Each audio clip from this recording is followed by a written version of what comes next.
If you want to find your new YouTube channel on the search term, YouTube search term, to first upload any video, then try to search, then only you can find the video on search term, because there is no details if you just created a channel and search on YouTube. So just upload any video, then try to find the channel.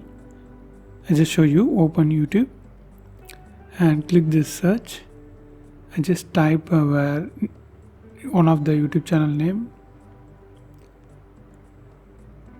just like that. Then click search and click these three dots and search filters, and under type click all, elaborate this and select channels and click apply.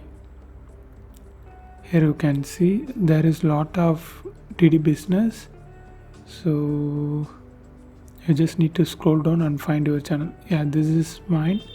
It's 81 subscribers, and I can use the small letters on DD and capital letter on business, first letter.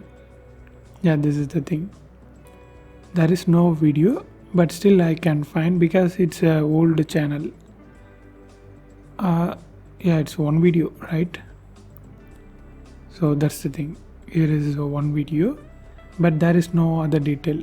So if you upload one video, then try to find your channel, then hopefully you can find this using this method. And this is how you need to do. And if you want to know more videos about YouTube, watch this video.